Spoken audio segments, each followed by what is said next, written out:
میں نے آپ کے سامنے سورہ دہر کی پہلی آیت پڑھی ہے، جس میں مالک نے انسان کو اس کی اوقات یاد دلائی ہے۔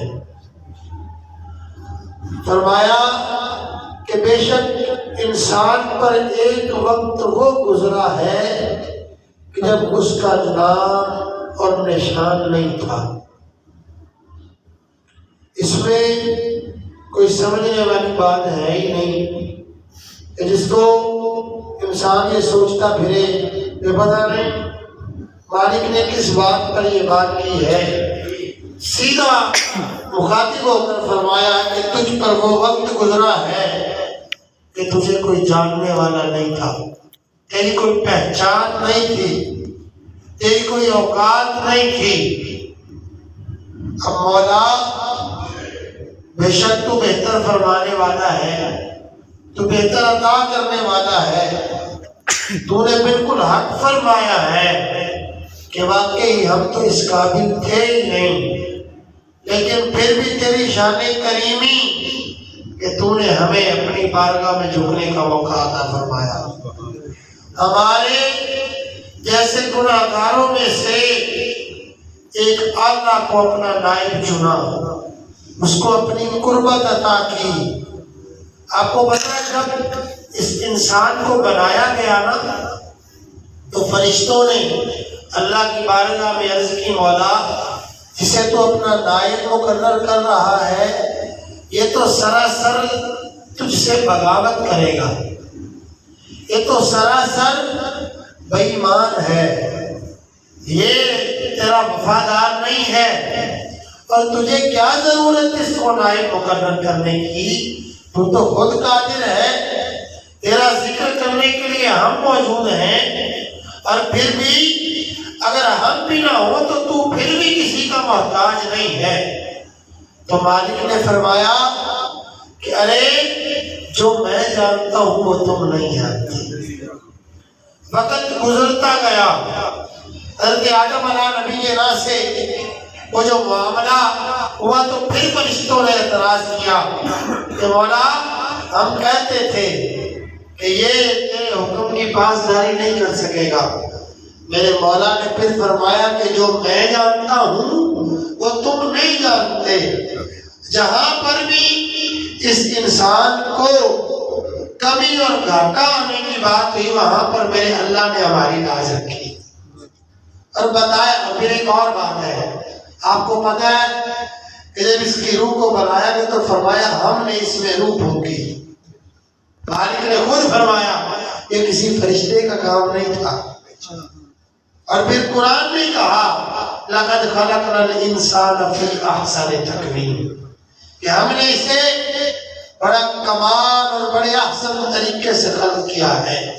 اور آپ کو پتہ ہے جتنے دلال اور لاڈ سے بنایا جاتا ہے نا، جتنا وہ قریب ہوتا ہے اس کے لیے مشکلیں بھی اتنی زیادہ ہوتی ہیں، مگر یہاں پر ہم نے جو طریقہ اپنایا جو جتنا لاڈلا ہوتا ہے اس کے گناہ اتنے زیادہ ہم کہنے سے رکھا ہے۔ حالانکہ اس کی بارگاہ میں یہ ہے جو جتنا لاڈلا ہے اس کو محتاط اور اتنا ہی رہنا پڑے گا، اس کو اپنے سجدوں میں، اپنے قیام میں، اپنے رکوع میں ریاکاری نہیں کرنی چاہیے۔ جب جھکے تو پھر یہ کہے کہ میرے پاس اتنی سکت نہیں تھی، یہ تیری ہی عطا ہے کہ تو نے اپنی بارگاہ میں جھکنے کا موقع دیا۔ اب مسئلہ یہ ہے کہ ہم ایک دن نماز پڑھ لیں یا 5-6 دن لگاتار پڑھتے چلے جائیں تو میرا خیال ہے ہمارے شر سے ہمارے گھر والے معقول لگے رہتے ہیں۔ میں آسان کر دوں کہ جب 5 دن مسیحی چلے جائیے تو بعد دن آئے کہ آتے بندے بھی ساڑھے تو تانگ ہو جاتے ہیں۔ یہ آپ اس بات کو تسلیم کریں گے۔ شروع سے عمر کہاں سے چلی اور کہاں تک پہنچی ہمیں سجدے کی خبر نہ تھی۔ اگر پچھلے وقت میں ہم 5 دن مسجد میں چلے گئے اس کا دوست ہم بچوں پر جمائیں گے، ساتھ والے ہمسایوں پر جمائیں گے، حالانکہ وہ بلا جب سے بڑے ہوئے تب سے پڑھتے ہوں، مگر ہماری 5 دن کی نماز ہمیں اتنا غرور اور تکبر اور حسد میں مبتلا کر دے گی کہ ہم کیا کہیں گے، شاٹی یار تو کدی ہوتی بارگاہ سے جھکیا ہی نہیں، تینوں کی پتہ کی میں پڑھی دیئے۔ یاد رکھیے جب بھی اس کی بارگاہ میں جھکیں اور دعا کے لیے ہاتھ اٹھائیں یا اس کی بارگاہ میں سر رکھیں، ساتھ میں رو کر کہا کریں کہ مولا اس عبادت کے لیے توفیق عطا کر رہا ہے، اس میں ریاکاری نہ ہو، اس میں غرور نہ ہو، اس میں گمراہی نہ ہو، کیونکہ قرآن یہ کہتا ہے کہ بعض ایسے ہیں جنہوں نے قرآن پڑھا، عبادتیں کی، ریاستیں کی، نیک اعمال کیے، مگر وہ گمراہ ہو گئے، لیکن بعض ایسے ہیں جن کو اس قرآن نے وہ بلندی عطا کی، وہ اس کے قریب ہو گئے، ان کے منہ سے لفظ نکلے، وہ انکار نہ کرے۔ پوچھا وجہ کیا ہے؟ فرمایا جس نے علم تو پڑھا مگر اپنے غرور کی حالت میں میری طرف راغب نہ ہوا، میری طلب حاصل نہ کر سکا، یاد رکھ اسے اس کے علم نے گمراہ کر دیا۔ اور جس نے علم پڑھا، سر بھی رکھا، کم پڑھا، کمیاں رہ گئی، مگر پھر بھی سر رکھ کر کہا مولا گناہگار ہوں، خطاکار ہوں، تیرے حبیب کا صدقہ لے کر تیری بارگاہ میں حاضر ہوں، جتنی کر سکا قبول کر لے، آگے توفیق دے، وہ اونچا ہو گئے۔ قرآن تو کہہ رہا ہے هل أتى على الإنسان حين من الدهر لم يكن شيئا مذكورا، کہ تیرا نشان نہیں تھا۔ قرآن نے پھر ایک اور جگہ پر کہا کہ ہم نے تجھے ایک خون کے گندے لوتھڑے سے پیدا کیا۔ آپ بتائیں جس کی ابتدا ہی قرآن کہے کہ ناپاکی سے ہے، تو پھر بتائیں وہ اکڑے ہی اس کو زیب نہیں دیتا۔ اگر پھر آگے ہی یہ بھی قرآن کا فیصلہ، آگے پھر جب اس پر کمال کیا تو اس مالک کی رحمت نے کیا، کہا نا یہ ناپاک قطرے سے پیدا کیا گیا ہے، اس کو اس کی اوقات یاد دلانے کے لیے ہے، مگر دوسری جانب یہ ہے بڑا اعلیٰ بنایا گیا ہے، اس میں سے ہم چنیں گے، اس میں سے ہم اعلیٰ بنائیں گے۔ اب دیکھیں حضرت ابراہیم نے دعا کی، سرکار نے فرمایا نا کہ میں دعا ابراہیم ہوں، عرض کی مولا ہم میں سے ایک ایسا عطا کر، ہم میں سے ایک ایسا عطا کر کہ جو تیری آیتیں پڑھے، پاک بھی کرے، کتاب و حکمت بھی لے کر آئے، اعلیٰ بھی اور ہم میں سے بھی ہو۔ تو حالانکہ پہلے بھی لوگ آئے تھے، مگر ابراہیم پاک کی دعا اللہ نے قبول فرمائی، اور اس نسل میں سے اللہ نے میرے اور آپ کے آقا کو تکلیف فرمایا۔ اور آپ کو پتا ہے قرآن میں کہا ہے قل انما انا بشر مثلکم، یہ مسئلہ یہ ہے کہ بات تھوڑی سی اختلافی ہے، مگر سمجھانا مقصود اس لیے ہے کہ میرے موضوع کے مطابق یہ بات اگر نہ سمجھاؤں تو آپ کی سمجھ میں نہیں آئے۔ اس میں یہ سرکار نے جب یہ لفظ فرمائے نا تو میرے کریم نے یہ لفظ فرمائے تھے کفار کو، صحابہ بھی کھڑے تھے، کفار بھی تھے۔ قل انما انا بشر مثلکم، پورا قرآن پڑھا ہے جس میں اللہ نے سرکار کو نور بھی کہا، بشر بھی کہا، اعلیٰ بھی کہا، عرفہ بھی کہا، یاسین بھی کہا، طٰہٰ بھی کہا، کسی چیز پر کسی بندے نے لفظ، مگر جب قل انما انا بشر مثلکم کی آیت جب بھی کوئی بندہ پڑھتا ہے نا جس کے ذہن میں اللہ تعالیٰ معاف فرمائے کوئی مرض ہو تو وہ صرف کسی پر ٹھہر جاتا ہے۔ باقی قرآن نہیں دیکھتا کہ اس نبی کو اللہ نے جو شانیں عطا کی ہیں وہ بھی اس آقا کی شان میں ہے، صرف کیوں؟ کیونکہ مالک اسے یہ سمجھ عطا کرتا ہی نہیں، اور جسے وہ اس بات سے بچانا چاہتا ہے وہ پڑھتا ہے، اس میں گم ہوتا ہے، اس کو سمجھنے کی کوشش کرتا ہے، اس کی قربت پا جاتا ہے۔ اب ایک بوڑھے سے بابا جی جو رات کو اٹھیں تہجد پڑھنے کے لیے تو اٹھ کے آ جائیں، اسپیکر کھولیں، آ کے پڑھنا شروع کر دیں۔ میں یہ مسئلے کی بات کرتا چلوں، مسائل پیدا کہاں سے ہوتے ہیں؟ آپ تہجد کے وقت اٹھے، انبیاء پر تہجد فرض کی گئی ہے، انبیاء پر تہجد فرض کی گئی ہے. یہ سرکار کی کرم نوازی ہے. اگر تہجد بھی فرض ہوتی ہے جن سے 5 نہیں پڑھی جاتی وہ اس ٹائم کیسے اٹھتے؟ معاملہ بڑا عجیب ہے. آپ اگر دیکھیں یا 50 ہوتی تو سارا دن پھر مسجد میں ہی ہوتے. بس وہ کر کے ساری عمر یہی گزر جاتی ہے. 50 کیسے پوری ہوتی؟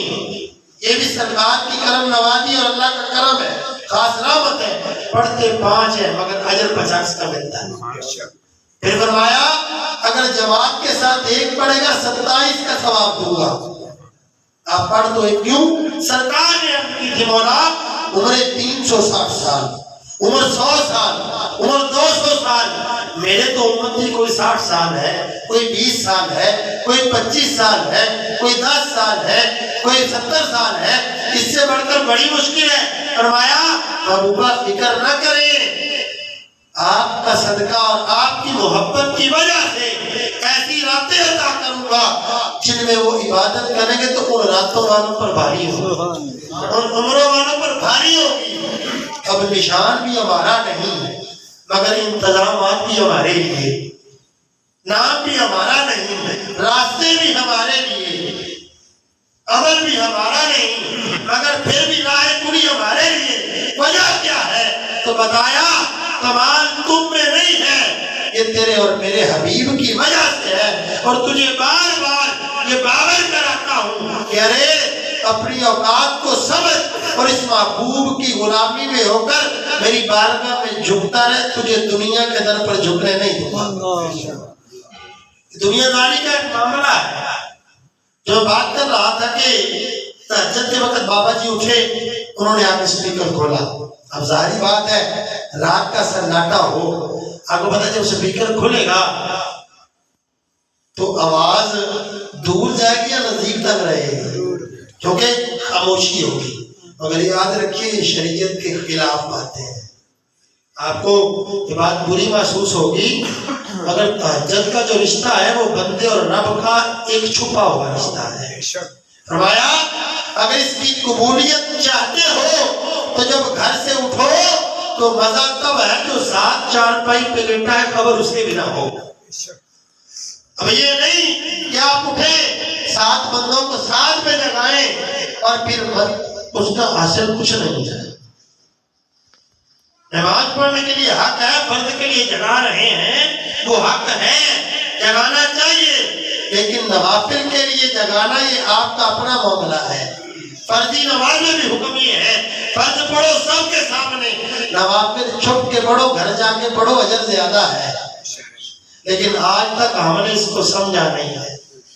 کیوں؟ کیونکہ ہمیں عادت پڑ گئی ہے، ہمیں عادت پڑ چکی ہے.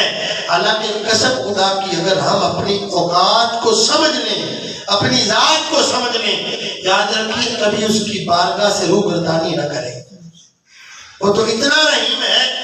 حضرت اسرائیل جو تھے نا، آپ سے حکایات میں کہ آپ سے سوال کیا میرے مالک نے کہ میرے کسی فیصلے پر تو حیران ہوا ہو اور تو سوچ میں پڑ گیا ہو یا تجھے بھی ڈر لگا ہو. اب بتائیں جس کا کام یہ روح قبض کرنا ہے اسے ڈر کس بات کا؟ تو لیکن وہ تو مالک ہے نا. عرض کی مولا ہاں فلاں وقت جب تیرا حکم آیا کہ وہ فلاں جہاز جب سفر کر رہا ہے پانی میں تو اس میں ایک شیر خار بچہ ہے، اس کی ماں کی روح قبض کر لو.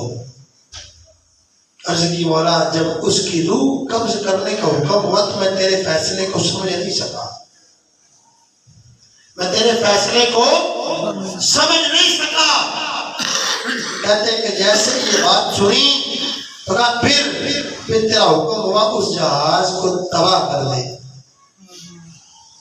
میں بولا آج تک میں تیرے اس فیصلے کو جب بھی سوچتا ہوں میری سوچ، میرا خیال، میرے انداز، میری ہر شے حیران رہ جاتی ہے کہ رحیم بھی تو ہے، کریم بھی تو ہے، تجھ سے بڑھ کر غیور بھی کوئی نہیں، تجھ سے بڑھ کر رحیم بھی کوئی نہیں، تجھ سے بڑھ کر معصومیت کو سمجھنے والا بھی کوئی نہیں. مگر مولا وہ بچہ تو گود میں تھا، وہ تو ماں کا دودھ پی رہا تھا، تو نے ماں کی روح قبض کرنے کا حکم دیا، چلو ٹھیک ہے۔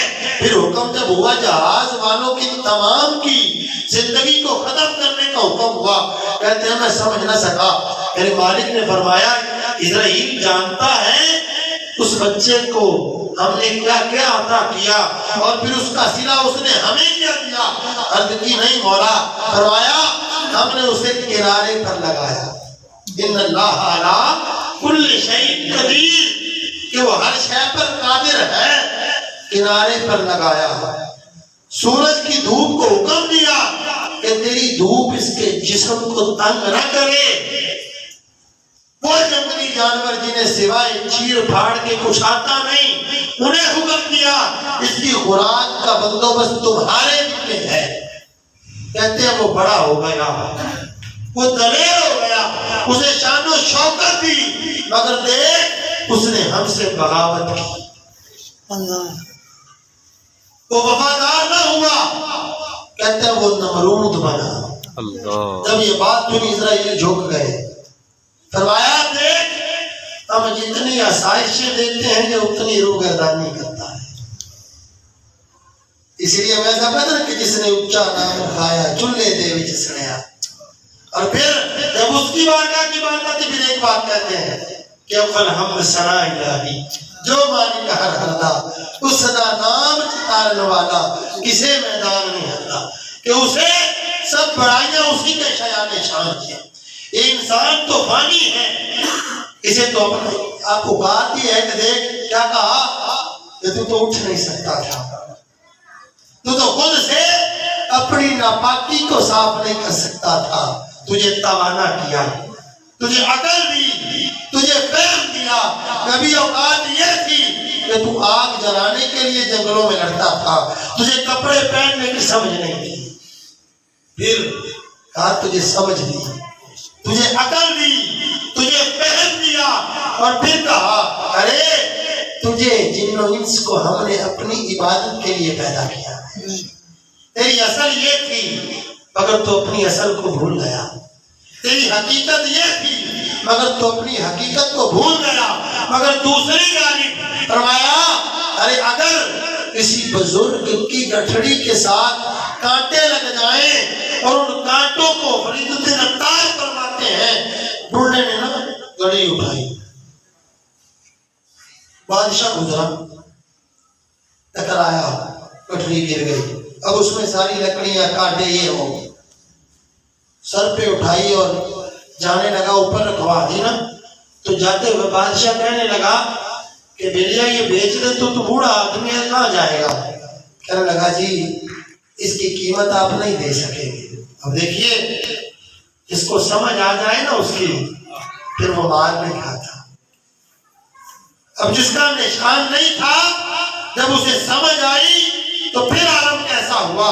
کہا حضور آپ اس کی قیمت ادا نہیں کر سکیں گے۔ اس نے کہا پھر کیسی بات کرتے ہو، یہ تو کانٹوں سے بھرے ہوئے سارے معاملے ہیں، گندی سی گٹھڑی ہے، اس کی اوقات کوئی نہیں ہے۔ فردود الاتار رحمۃ اللہ لکھتے ہیں، روک کر کہنے لگا حضور بات سنیں، جب گٹھڑی میں نے خود اٹھائی تھی تو تب اس کی اوقات نہیں تھی، اب اس کو ہاتھ محمود غزنوی کا لگ چکا ہے، اس کا تعلق اس بادشاہ سے ہو گیا ہے جو نیک بھی ہے، جو پارسا بھی ہے، جو ولی بھی ہے، جو انصاف کرنے والا بھی ہے، جو اس کا قریبی بھی ہے۔ تو بتائیں اب اس کی قیمت آپ ادا کر سکتے ہیں؟ اتر کر گلے لگایا، کہا آج تو نے سمجھا دیا کہ واقعی اگر اس گٹھڑی کو محمود کا ہاتھ لگے تو دنیا میں اس کی قیمت ادا نہیں ہو سکتی، تو جس نے ہمیں احسن بنایا ہے، ہم سے جس کی نسبت جڑی ہے، جس نے قریبی ٹھہرایا ہے، پھر ہماری بھی قیمت کوئی نہیں دے سکتا۔ ہم انمول ہیں، صرف فرق یہ ہے کہ ہم نہ سمجھ ہیں۔ اوقات تو یہ نہ خس خس جنہ قدر نہ ملا میرے صاحب نومڑے، اوقات تو یہ ہے۔ یاد رکھیے احباب ذی وقار، قد اتی علی الانسان حین من الدہر لم یکن شیئا مذکورا، کہ وہ وقت ہم پر آیا ہے، انسان پر وہ وقت گزرا ہے کہ جب اس کا نشان نام باقی نہیں تھا۔ اس لیے دعا ہے اللہ ہمیں اپنے معاملات کو، اپنی ذات کو سمجھنے کی توفیق دے اور اپنے